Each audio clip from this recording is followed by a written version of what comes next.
positive things we can think about. And if you think about the government's plans for infrastructure under the 12th plan, they're very big, obviously, over $1 trillion in the period.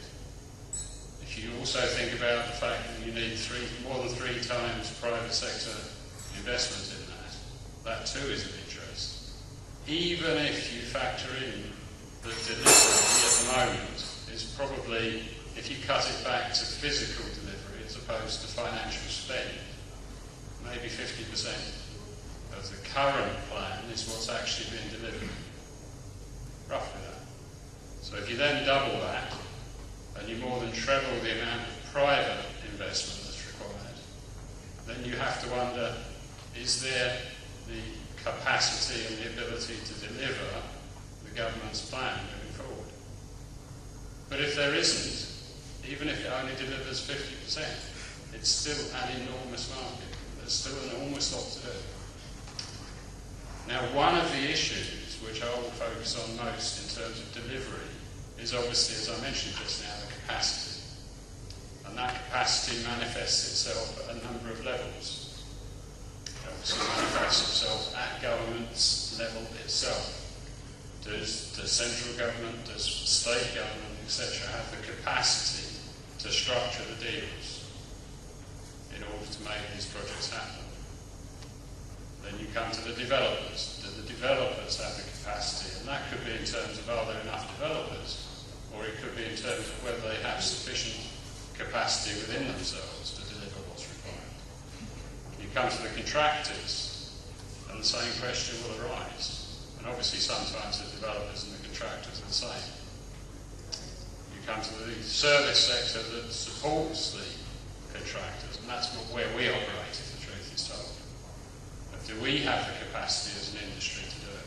Well, actually, this is quite a timely event, because there's been a piece of research done on capacity, and I'm talking about here human resources capacity, which I've got a copy of here, which was done actually by the RICS, and it looks at real estate and construction professionals in India by 2020. And I think what it does, whether you agree entirely with the way they did the research, or indeed the findings of the research, what I think it does do is to bring into stark reality what the challenge is. It's estimated that at the moment there are something like 50 million people working in the built environment sector, of which about roughly 2 million of them are professionals. And it's also estimated that's 15% of what's actually required. Now, I don't know whether that's right. It might be right. It might be wrong by a factor too, but it's a considerable difference between demand and supply. So should we wonder, or should we be surprised that the government does not have the capacity to structure the deals? Should we be surprised that the people who are delivering the infrastructure don't have the capacity to deliver?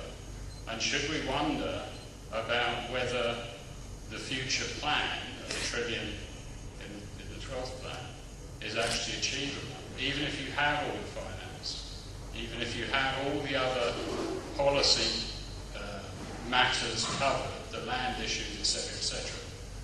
Would the industry be able to deliver? Well, it has to be said, I'm a bit doubtful about that, because if you look at that shortfall in resources, it's not something you can fix overnight. You can help, because you could actually encourage a situation. At the moment, we have too much in the industry, which is low-priced wins. So it would obviously help a bit if that was changed somewhat and people began to focus instead on what do we need to deliver this and what cost should it come at to ensure that we actually get the quality of output that we need. So you can bring in more resource, if you like, by addressing it in those ways from outside of India. But at the end of the day, you need to step up the supply. It's the raw materials that have to be brought through. India's got a massive population, but it needs to deal with how does it convert that population into being these people who can deliver. And that covers blue collar as well as white collar, if I can use the old terminology, of course. But in terms of delivery of projects, we're woefully short here, for example, of project managers. And every organisation that you talk to, whether it be the Larsen and Toubros of this world, or whether it be the consultants, or whether it be government, I think everybody knows that we're short. We're short of project management excellence. We've got to do something about that if we're going to overcome this deficit. So how do you top up from the bottom, which is obviously where this stuff comes? Well, obviously training.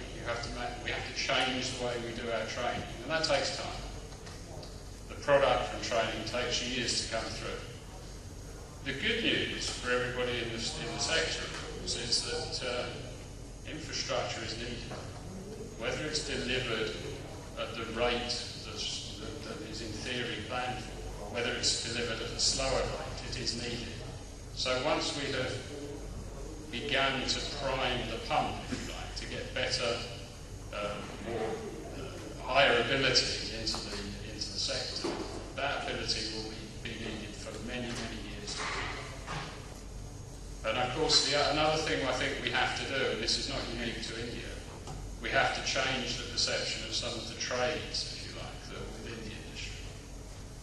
I think there was a situation in India where people who would normally have gone into engineering, for example, were tempted by the bigger bucks, if you like, that the IT sector offered, or the business process outsourcing, so, or management consultancy, or whatever it happens to be. So you'll see many engineers doing things which are not engineering.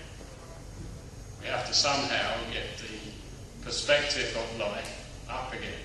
The engineering trade is a good thing to be in.